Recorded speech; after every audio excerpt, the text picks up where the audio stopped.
Thank you, Kenny, and thank you, New Orleans Quarterback Club. It's always an honor to come here, not just to speak, because you do not get invited if you're losing. So we're winning, and I'm here, and I'm glad for it. And I'll tell you a little story we told our football team. We were 2-3 in the middle of the year.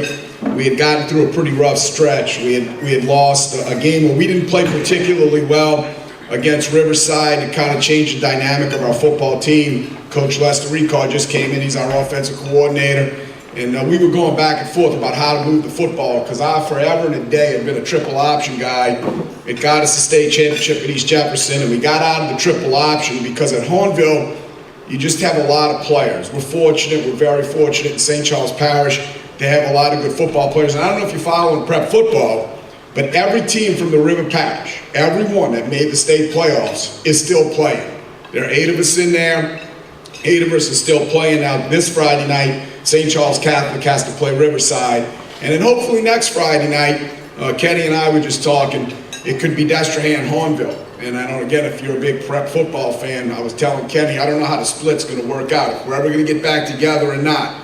But if Hahnville plays Destrehan, the LHSAA is going to have a major problem, because it doesn't matter who's playing in the Division I state championship game. There'll be more people at Hahnville Destrehan than there will be at that game. But anyway, we played Riverside. We kind of thumped a little bit. We were trying to figure out how could we get our offense going. And we decided to get out from under the shotgun. Get into the shotgun, get out from under center. We thought that that would help us out a little bit. But our next 2 opponents were Destrehan, which we had to play because that's a district game, and St. Thomas More, which we played because I'm a poor scheduler. So we were sitting there at 2-3, and we were talking to our football team, and I had told them a story. I'm an ex-English teacher. The great thing about coaching at Hahnville is now I just coach football. I don't have to get in the classroom. And I told them, I said, listen, guys, let me give you a little story I'd heard growing up, and maybe it'll put our football season in perspective. I said, this fellow went up to his grandfather one day, and he said, you know, grandfather, I'm really having a rough go. I've had a bad year. I'm really just having a terrible month. I've had even a worse week, and this is probably the worst day I've ever had, and I'm looking for some guidance. So by this time, our kids are looking and kind of like, where is this nut going? I said, the grandfather looked at his grandson. He said, go in the kitchen, take out 3 pots. And in those pots, fill them halfway up with water. He said, let those pots come to a boil. So the grandson went in, he put the pots on, they came to a boil. He said, well, grandfather, what do you want me to do next? He said, I want you to go to the refrigerator. He goes, I want you to get 1 carrot, a couple of carrots. He goes, grab an egg, and then go to the pantry and get some coffee. And in each pot, put one pot put the carrots, 1 pot put the egg, the next pot put the beans. So the grandson went on, he did that, and the kids are looking up at me like, what does this have to do with playing HL Bourgeois? And I said, just hold on. About 20 minutes goes by, grandfather says, now go turn the fire off and look in those pots. So the grandson goes in, he turns the fire off, he looks into the pots, he says, what am I looking at? Grandfather says, you tell me what you're looking at. So I'm looking at carrots, an egg, and some beans. He said, no, really look at it. Take a look. So he said, I don't know. What are you asking me to do? He said, you know what? Strain the carrots and put them in a plate. So he strained the carrots and put them in a plate.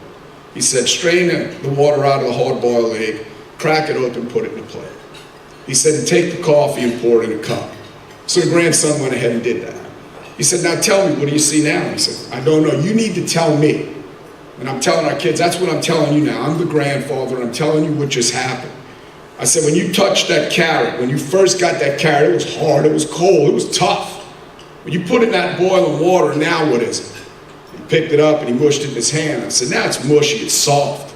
I said, now crack that egg open. The kid cracked the egg open. He said, feel the egg. And the egg was cold and rubbery. Shell was just, just couldn't even use it anymore. It was broken in half. He said, now taste the coffee. So he smelled the coffee. It smelled great. And I said, taste it. So tasted the coffee, he said, it's wonderful.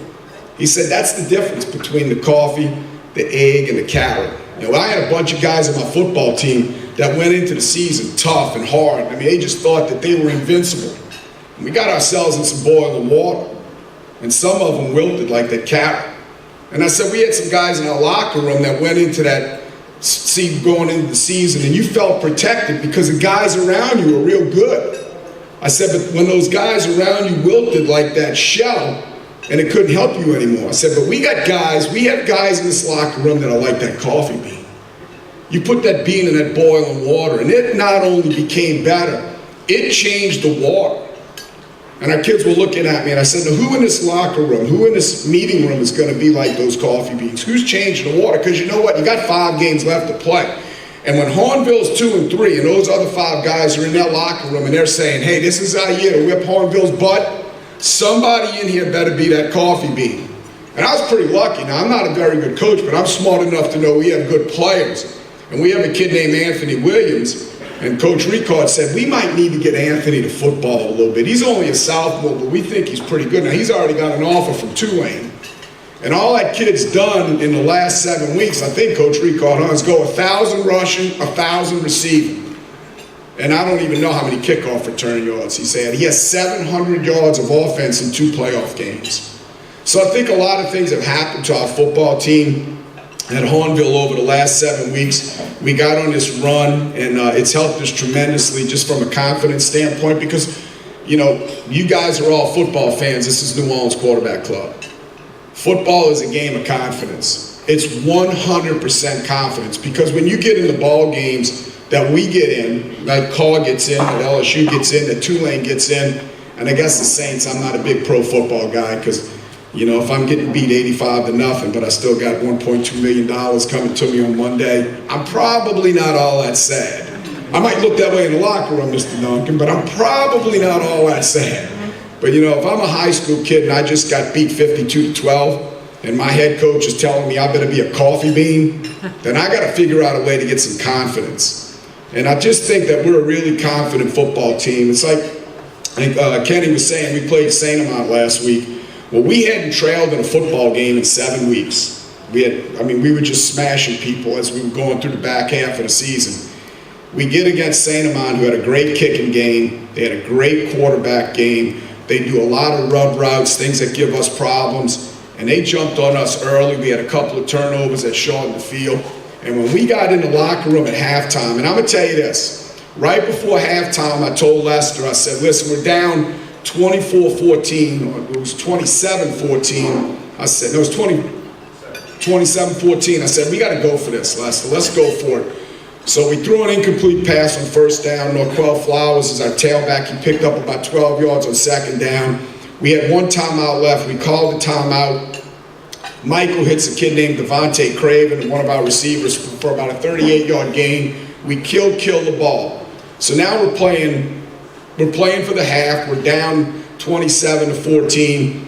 We snap the ball, and it just chaos broke out. Now, I don't know if you follow football a great deal. The average high school football play lasts about 4.5 seconds. From snap to tackle, it's about 4.5 seconds.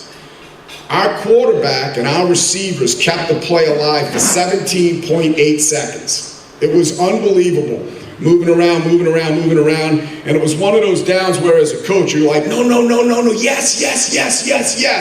And Mike hit Devontae, what was it, about 41, 42 yards to score, to put us up, to put us within a touchdown at halftime. When we went in the locker room, every one of our kids were mad. They weren't mad at the score. They were mad at themselves, because you don't let opportunities get away from you like we have. And we went out and outscored St. Amant 35-6 in the second half, and it really wasn't that close. So this week we had the Zachary, or as Mr. Pistorius said, the University of Zachary, because their facilities, I don't know where they're getting the money from, but their facilities are unbelievable, as are ours at Hahnville. Zachary poses a particular problem for us at quarterback. Played at Southern University. He's committed to Syracuse right now. His last name is Scott. Keeps his feet going, keeps plays alive. They're big up front, like most 5A schools are. They have a particularly good receiving core. Guys that aren't overly flashy, but just they're very productive in what they do. And then defensively, they're gonna, hopefully they have to contend with our skilled kids, but they're a 4 down front. They're not a big blitz team. They're going to give us a lot of quarters coverage, and so when people give us that kind of cushion, we've become a pretty good tunnel bubble type team, which I never thought I would ever be. We've thrown the ball more times in a game than we did an entire season at East Jefferson. But we have some good players, and we're going to show up. And It's funny the way the playoffs in 5A football are working out right now. There are 2 of us left from the River Parish, and there are 2 of us left from the North Shore. And I know Coach Tierney's coming over with Ponchatoula to play John Ehret. And then a very good friend of mine, Guy LeComte in Mandeville, is going to go play Walker Landry. And then, like I said, on our side of the bracket, Destrehan is hosting Parkway, and we have to go to Zachary. So those are 8 really good football teams left to play. And I was telling Kenny, hopefully at the end of the night, it'll be two North Shore schools and 2 River Parish schools still standing, and then you just go from there. But to be playing at Thanksgiving, if you're a high school football coach, it means everything. So as far as our kids and our recruits, we have one offensive tackle who's committed to Louisiana Tech. His dad actually played at LSU, Dr. Keith Melanson played at LSU with Eric Andelsack and that crew, but his son's committed to Louisiana Tech. And we're a lot like Coach at Call. We have some really good young receivers coming up. LaRon Bird, his little brother Jamel plays for us. LaRon's playing with the Falcons right now. He's a 6'2" wideout. We have a kid named Lorenzo Penn, who's a special talent, who's another 6'+ wide receiver. A kid named Brandon Johnson, who's another 6'+ wide receiver. And our receiving corps is very solid. We also have a kid, I'm going to give you a name right now. I want you to remember it because Coach Ricard's going to make him a great player. We have a kid named Mako Marin, who is only a freshman, who is 6'7", about 220 pounds, and can spin it. And so in about 3 years, probably next year after he comes back from the Manning Passing Academy, every college football coach in America will be coming by Hahnville because of Anthony and Mako. And I'm really gifted, I'm really fortunate to have a guy like Lester Ricard on our staff. You don't get an opportunity in high school football many times to get NFL guys on your staff. And we have 3, as a matter of fact. Our receivers coach is Nate Singleton, who played with the 49ers. Our kicking coach is Alex Romero, who played at Hahnville, played at Nicholls State, and played for the 49ers. And then Lester, who played at Amite, and then played at Tulane, and he never let you forget it, and just got inducted into their Hall of Fame. All right, congratulations to that. And played with the Panthers and Jacksonville Jaguars. So when you have those kind of guys working with your kids, it makes you a better football coach. They're overcoming me, and I'm happy for that. So any questions about Hahnville football or the state playoffs? Yes, sir. Coach, after your victory Friday night, I heard you say about the quarterback that if there's another player out there, you'd be afraid to play him. I have to tell you, I saw Zachary play Dutchtown Friday night, and their quarterback is their stud player too. So yeah, he is outstanding. I think those 2 quarterbacks are very similar. So good luck to you. And have you thought about how you're going to contain him, number 18 for Zachary?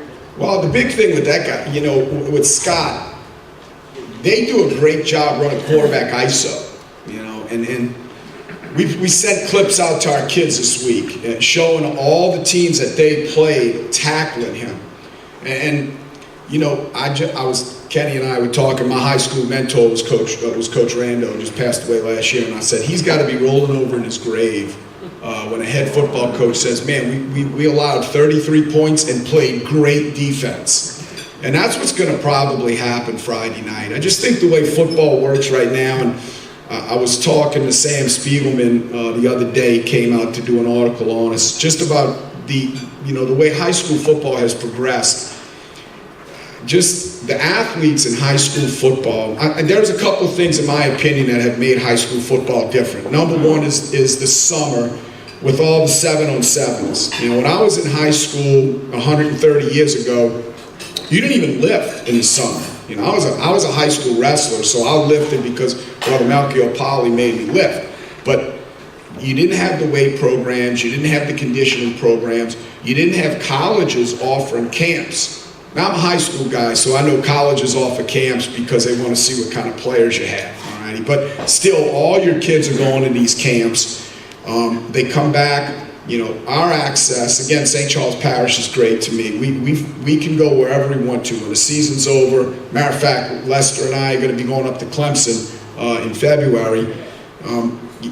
I just think the development of coaches, the development of your summer programs, and the development of players. Players are getting better younger. And high school football, more than any other high school sport, it has become more evolved. And so, long-windedly to answer your question, we're not going to stop Scott. I mean, you know, we're gonna if we can get him to 2 touchdowns, if we can hold him to 2 touchdowns, I think we'll be okay. You know, now if he goes berserk and he rushes for 250 and throws for another 250, then it's going to be a long night. But you know, offensively, we're kind of in the same boat. You know, the last 6 weeks, we're averaging 50 points a game. So it's almost, you know, it's becoming basketball on turf a little bit. And I credit that to good coaching, but kids who are really committed to playing high school football. I don't buy into the fact that numbers are dropping. You know, I read those articles. There was one out today I read. I think the NFL.com put it out about the numbers in high school football fall. Now the NFL doesn't do us any favors. Don't get me wrong. I mean, we got a video of a guy from the St. Louis Rams getting smashed into the turf, and their coach leaves him on the field. That doesn't affect them, but it affects a high school kid, because I promise you that guy's mom wasn't in the office that afternoon. But we'll get a mom in the office because of a hit like that being televised. So, you know, if we can hold him to 2 scores, we'll be fine, because Lester said the other day, we're good for 45. So I'm holding to that. Any other questions?